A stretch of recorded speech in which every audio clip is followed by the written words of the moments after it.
নির্মাতা রায়হান রাফি ও নায়িকা তমা মির্জার প্রেমের খবর ছিল ওপেন সিক্রেট। জীবনের বিশেষ দিনগুলোতে একে অপরের পাশে থেকেছেন তারা, এমনকি ভালোবাসার কথাও জানান দিয়েছেন তমা রাফি। এদিকে মাঝে বেশ কিছুদিন শোনা গিয়েছিল তাদের বিচ্ছেদের গুঞ্জন, তবে সেই সব ছাপিয়ে এবার চাউর হলো রাফি তমা নাকি চুপিসরে বিয়ে করে সংসার পেতেছেন। সোমবার ৩রা মার্চ রাফির জন্মদিন। দিনটি একসঙ্গে উদযাপন করেছেন পরিচালক ও নায়িকা, সঙ্গে ছিলেন রাফির মা। অনেকটা পারিবারিক আবহ বিরাজ করছিল। সেই সব ছবি ঘুরে বেড়াচ্ছে সামাজিক যোগাযোগ মাধ্যমে। এই ছবি ছড়িয়ে পড়তেই তাদের মধ্যকার বিয়ের গুঞ্জন এখন সোশ্যাল মিডিয়ায় ভাইরাল। নেটিজেনরা তাদের নিজেদের মতো করে নানা ধরনের চর্চা ছড়াচ্ছেন। গোপনে বিয়ে সংসার নিয়েও গুঞ্জন ওঠে, যা দৃষ্টি এড়ায়নি অভিনেত্রী তমা মির্জারও। বিষয়টি নিয়ে প্রথমে চুপ থাকলেও এবার নীরবতা ভেঙে এই নিয়ে কথা বললেন তিনি। মঙ্গলবার ৪ঠা মার্চ সোশ্যাল মিডিয়ায় ভেরিফাইড ফেসবুক অ্যাকাউন্ট থেকে এক স্ট্যাটাসে তমা বলেন, আমি সংবাদ মাধ্যমকে এই ধরনের বিভ্রান্তিকর ও অপ্রয়োজনীয় গুজব ছড়ানো থেকে বিরত থাকার জন্য দৃঢ়ভাবে অনুরোধ করছি। আমি একজন শিল্পী, আর একজন শিল্পী হিসেবে আমার প্রাথমিক মনোযোগ কাজের দিকে এবং বর্তমানে আসন্ন প্রকল্পগুলোর প্রতি মনোযোগ আমার। তবে যারা দায়িত্বশীল এবং সততার সঙ্গে সংবাদ পরিবেশন করেন তাদের সম্মান এবং পেশাদারিত্বের জন্য তাদের প্রতি কৃতজ্ঞতা প্রকাশ করছি। এদিকে তমা জানিয়েছেন ১ থেকে ১.৫ বছর ধরে কোনো সম্পর্কে নেই তিনি।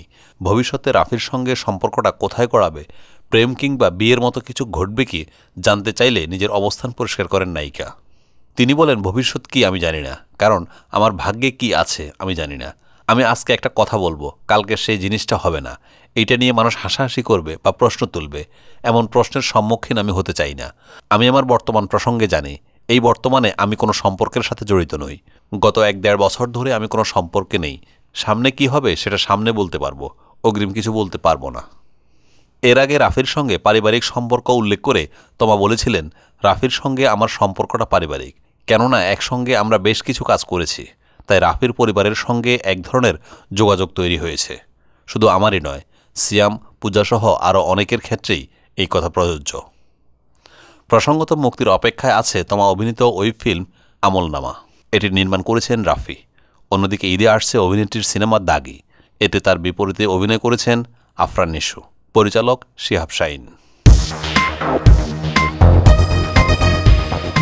ডালিউড অভিনেত্রী পরিমণির ব্যক্তিগত জীবন এখন প্রায় সময় শিরোনাম হচ্ছে। শরীফুল রাজের সঙ্গে বিচ্ছেদের পর সিঙ্গেল মাদার হিসাবে ২ সন্তানকে নিয়ে বসবাস করছেন এই অভিনেত্রী। এরই মধ্যে তার সঙ্গে সঙ্গীতশিল্পী শেখ সাদির নানা গুঞ্জন সামাজিক মাধ্যমে ছড়িয়ে পড়েছে। শোনা যাচ্ছে পরিমণি আবার প্রেমে পড়েছেন। তার ফেসবুক স্ট্যাটাস তেমন বার্তাই দিচ্ছে। সম্প্রতি ভালোবাসার মানুষের সঙ্গে ছবি পোস্ট করে নতুন প্রেমের চর্চায় জড়িয়ে যান পরিমণি, যেখানে অনুরাগীরা অভিনেত্রীর সেই ভালোবাসার মানুষটিকে তরুণ গায়ক শেখ সাদিকে অনুমান করছেন। এইদিকে ছবিজঙ্গনে পরিমণি ও শেখ সাদির প্রেমের গুঞ্জন বেশ কয়েকদিন ধরেই চলছে।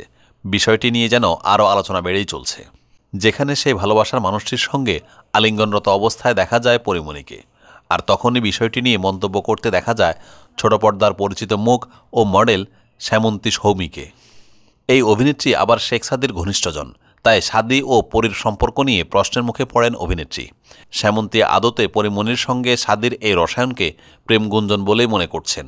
তবে সেটি গুঞ্জন হতো না যদি সাদি অভিনেত্রী শ্যামন্তীকে কিছু বলতেন এই নিয়ে। তাই অনিশ্চিত হয়ে তেমন কিছু বলতে অপারগতা প্রকাশ করেন শ্যামন্তী। এরপরে অভিনেত্রী বলেন, শেখ সাদি আর পরিমণির প্রেম চলছে, এই গুঞ্জন আমিও শুনেছি। যদি এই বিষয়ে সাদির মুখ থেকে কিছু শুনতে পারতাম যে সে ডেট করছে, তাহলে একটা কথা ছিল। আমি যেহেতু শুনিনি, তাই আমি কিছু বলতে পারছি না। উল্লেখ্য, ২০২১ সালের ১৭ই অক্টোবর ডালিউড অভিনেত্রী পরিমণি ভালোবেসে বিয়ে করেছিলেন অভিনেতা শরীফুল রাজকে। এরপর ২০২২ সালের ১০ই আগস্ট তাদের ছেলে শাহিম মাহমুদ রাজ্যের জন্ম হয়। পরের বছরই বিচ্ছেদের পথে হাঁটলেন এই অভিনেত্রী। এরপর একাকী জীবন অভিনেত্রী পরিমণির।